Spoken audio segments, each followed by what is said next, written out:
Howdy, and welcome back to the channel. You got Digital Asset Hutch here, bringing you all the know about the digital asset and US economy space. And as you guys can tell from today's title, we have another video covering Bitcoin's price and is it influenced by the recent bank bailouts and bank news?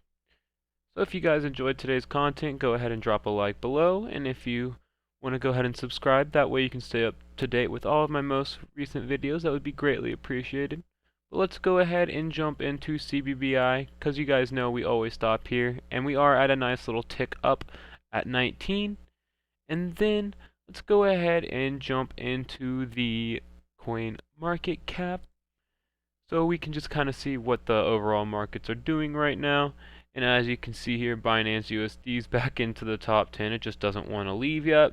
Ultimately, you could probably expect it to get flipped again, as well as Bitcoin and some of these other alts have had a nice pump. But as you can see here, Bitcoin is leading the way in that pump, and it's retaken that dominance. It's at 45, close to achieving that 46 level that we've been paying close attention to. Market cap is up above 1 trillion again, reassureably, but who knows, another 15% decline could take us there. But let's go ahead and jump into the first story of the day for y'all, and that's about Coinbase is weighing about leaving the US.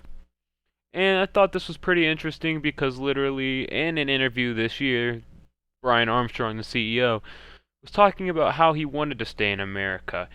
He was trying to work here. He thought our banking system, our financial system was the place to grow because we had good laws, a good foundation already.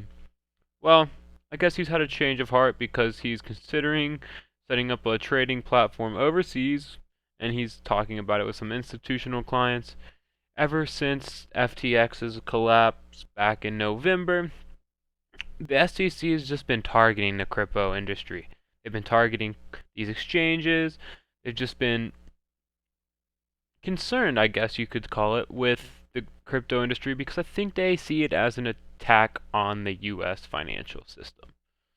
So you can just see here, just with FTX, the recent shutdown of Silvergate Bank, Signature Bank, Silicon Valley Bank, which they claim is all tied into crypto and that's the reason they failed, it's alerted them a little bit more. So as you can see here, it's just not Coinbase. There are plenty of other US firms that are looking to find new banking partners outside of the US, and they have said that Swiss and this Liechtenstein, I think how you pronounce that, is the place to go. So I think this is important because it's just showing that US is not the place for innovation anymore. It has been officially kind of overlapped in the innovation space. They just think they're too good for it when in reality you need to work with this technology.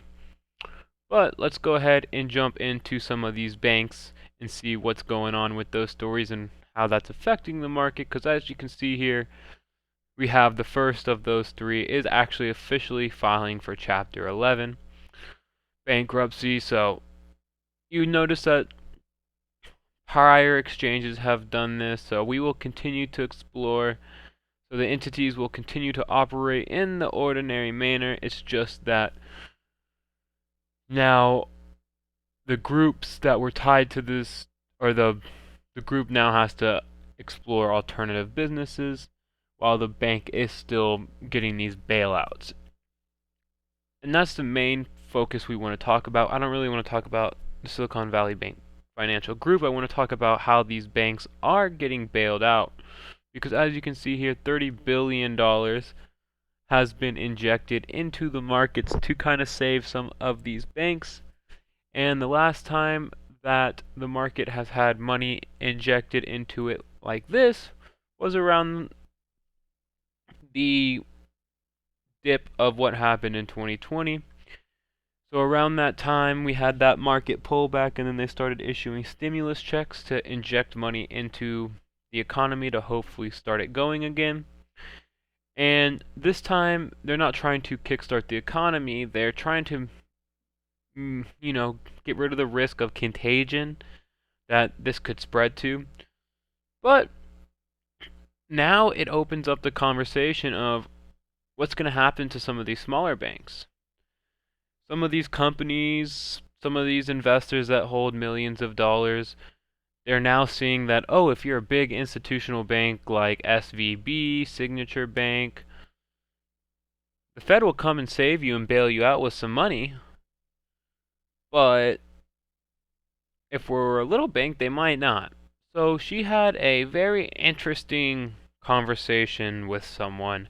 I forget his name, but he pretty much presented her this question, and she said, no, we only bailed them out because of the contagion. This is not how it should be seen. And he pretty much followed up with, no, this is how it is should be seen. This is how it's actually turning out right now. And she kind of couldn't really answer that. So I think you can see some of that conversation here is that we felt that this was a serious risk of contagion that could have brought down and triggered more runs on many banks, and that's something that's given our judgment into the banking system is overall safe and sound. So essentially it's just, yes, we're trying to save our own butts. We're trying to cover our own butts. So I just wanted to highlight that for y'all. We're going to go ahead and jump into around the Twitter space, or Twitter sphere for y'all. And we're going to first start with one of the tweets from Charles Edwards, and he was kind of showing y'all a textbook Bitcoin reversal. Now, I don't think it actually does have a target over 100K unless we're looking out towards 2025, but in terms of just us flipping to bullish, it does line up very well with this. So we had our first initial drop, we came up, retested, which you can see right here. Came and then we crashed down. It hung out a little bit longer, but you know, Bitcoin likes crashing faster than other assets. But then we ultimately had our quick, which I would view this as right here, this area. We had our quick downward, we consolidated, and then we ran up, tested it, got rejected, crashed back up through it, came down, retested, went up again, retested, and now, as you can tell, just right here, we're off. So I'll be going into the charts again because we will be covering some of those areas we talked about in the last video. But lastly, I do just want to show you guys a bearish indicator because as you can see here, we are coming off of our biggest weekly green candle in 12 months.